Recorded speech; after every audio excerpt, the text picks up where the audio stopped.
بیوی کی خالہ اور پھپھی محرم ہیں؟ کیا بیوی کی خالہ محرم ہوتی ہے؟ عبداللہ صاحب فیصل آباد سے۔ نہیں جی، بیوی کی خالہ محرم نہیں ہوتی، اپنی خالہ محرم ہوتی ہے۔ بیوی کی ماموں، بیوی کے پھپھا، بیوی کے چچا، بیوی کی بھتیجی، بیوی کی بھانجی، یہ سارے نامحرم ہیں۔ لوگ سمجھتے ہیں میری بیوی کے جتنے محرم ہیں وہ میرے بھی محرم بن گئے، ایسا بالکل بھی نہیں ہے۔ اتنا فری ہونے کی ضرورت بالکل بھی نہیں ہے آپ کو۔ جب بیوی کی بہن آپ کی محرم نہیں ہے تو باقی کون آپ کا محرم ہو جائے گا؟ تو صرف بیوی کی اماں، نانی، دادی، دادا تو ویسے ہی مرد ہیں، جو نانی، دادی، پوتی، نواسی، بیٹی، یہ سب آپ کے لیے محرم ہے۔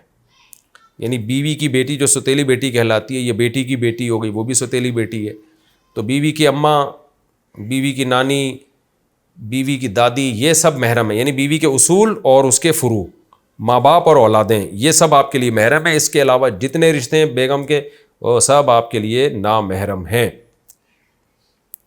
اگلا سوال بھی ایسا ہی ہے بھائی، محرم اور نامحرم رشتے کا اصول بتا دیں۔ کیا چاچی نامحرم میں سے ہے؟ محرم اور نامحرم کے درمیان فرق کرنے کا کوئی اصول ہو تو بتا دیجئے۔ ام حبیبہ کراچی سے کہہ رہے ہیں اگر اصول ہو تو بتا دیں۔ ظاہر ہے اصول ہی نہ ہوتا تو ہمیں پتہ کیسے چلتا ہے کہ کون محرم کون نامحرم؟ دیکھیں اصول یہ ہے کہ زندگی بھر جس سے آپ کا نکاح کبھی بھی نہیں ہو سکتا وہ آپ کے لیے محرم ہے، اور جس سے کبھی بھی کسی بھی ٹائم پہ نکاح آپ کے لیے جائز ہو سکتا ہے وہ آپ کے لیے نامحرم ہے۔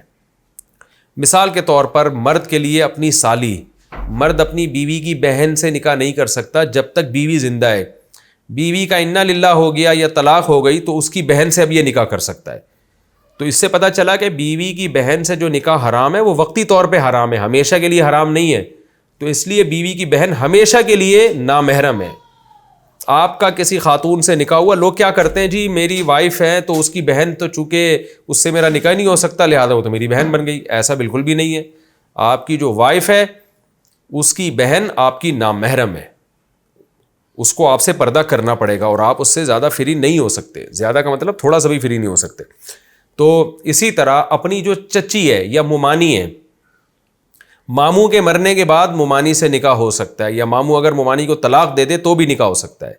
اسی طرح چچی ہے، یعنی آپ کے چچا کی جو وائف ہے، چچا کے مرنے کے بعد چاچی سے نکاح ہو سکتا ہے، لہذا چچی بھی نامحرم ہے، ممانی بھی نامحرم ہے۔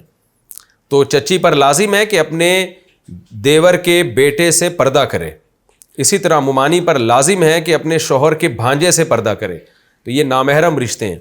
ہاں اگر چچی عمر میں زیادہ ہے یا ممانی عمر میں زیادہ ہے تو پھر چہرے کے پردے کی گنجائش ہے کہ چہرے کا پردہ نہ کرے وہ، لیکن نارملی عام جوان چچی ہے یا جوان ممانی ہے تو اس پر تو بہرحال چہرہ چھپانا بھی ضروری ہے۔ تو یہ محرم اور نامحرم رشتوں کی ڈیٹیل ہو گئی۔ حدیث میں آتا ہے یحرم من الرضاعۃ ما یحرم من النسب، نسب سے جو رشتے حرام ہوتے ہیں دودھ پلانے سے بھی وہ رشتے حرام ہو جاتے ہیں، یعنی وہ بھی وہ محرم بن جاتے ہیں۔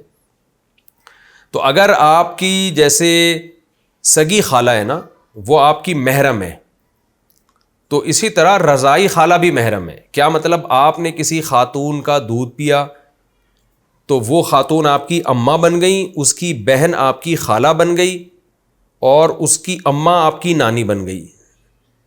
اسی طرح یعنی آپ نے دودھ پیا کسی خاتون کا تو اس خاتون کے شوہر آپ کے ابا بن گئے، اور شوہر کی بہن آپ کی رضائی پھوپھی بن گئی، تو اس سے بھی پردہ نہیں ہے۔ تو یہ ڈیٹیل تھی محرم اور نامحرم کی۔